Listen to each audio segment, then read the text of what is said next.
Hello and welcome to the BJC Internet Show. Today is Monday, August 2nd, 2010, and it's also the 41st day of summer.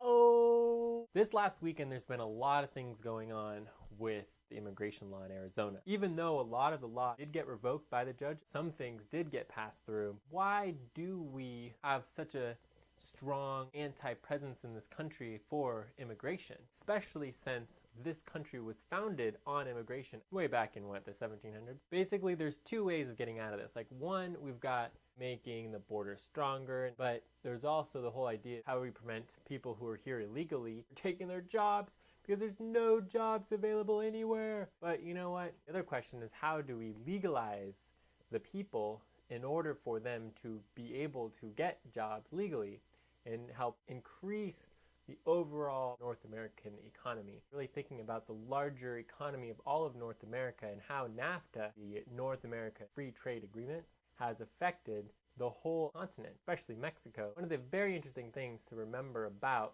this immigration law is that it's being pushed at a time when there is the least amount of people who are actually immigrating into the United States. Why would people want to come here if there's no jobs, right? If we're so worried about people getting jobs here, what about also talking to all the employers who are basically making massive amounts of profit, or profiting from the fields or profiting from their businesses by paying, under the table and basically having it, be tax-free and be able to pay them below minimum wage? Why does anyone ever talk about that? That is a huge reason why people come to this country in the first place, because they are paid to do the work. Who is paying them? Business owners, instead of employing U.S. citizens.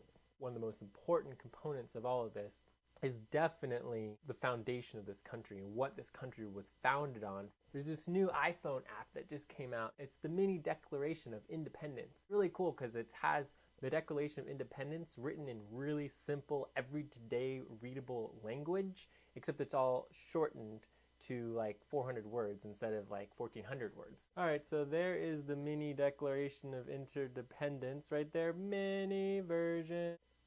So if you click here, bing, bing, you get the mini declaration. There's the preamble, Declaration of Rights. And down here you got the Statement of Indictment. So what we did was we indicted the British throne for all the terrible things they were doing that were against the natural law of people. And right there you can see one of them was to prevent population growth by obstructing the naturalization of foreigners.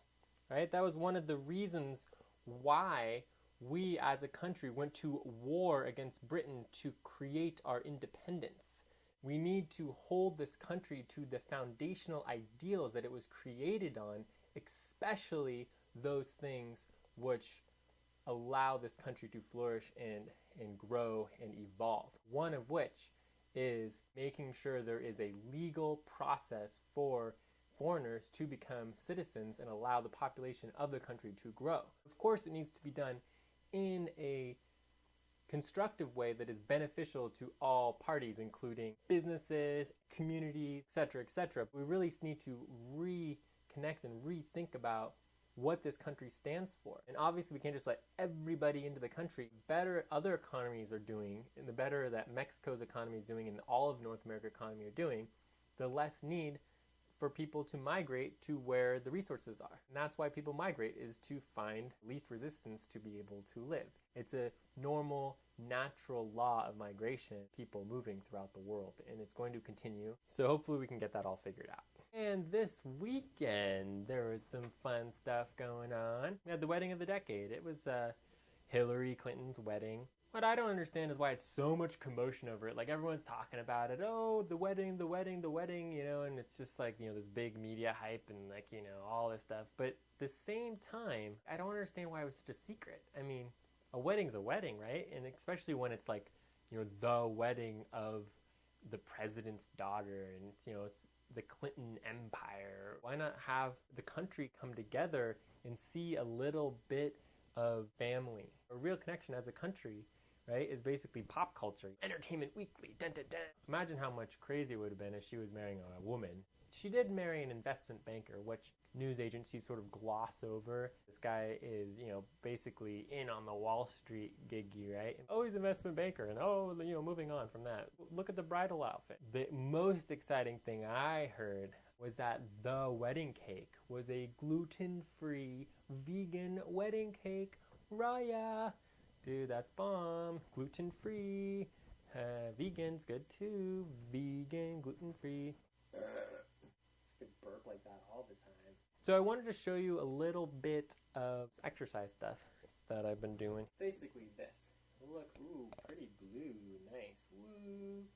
So it's stretchy and it's made out of rubber. And it's got these handles in the end, right? I don't remember exactly what they're called, but they're basically stretchy rubber things, right?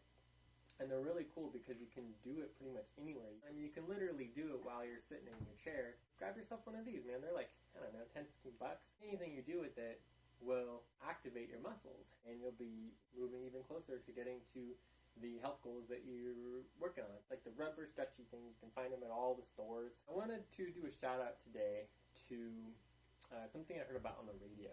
And it's this guy, Dreyfus. I guess it's not Dreyfus. It's Dreyfus, right? And he does this thing called the Dreyfus Institute. And it's just absolutely amazing. Basically, his main point is this. America is hard, and it doesn't happen by itself, right? The minute we forget about America, it will disappear because America is founded on ideas. This country is a miracle, and the whole world knows it except Americans because we don't teach it. Check out the website below. You can click in the links. Alright, and now we can do a little song.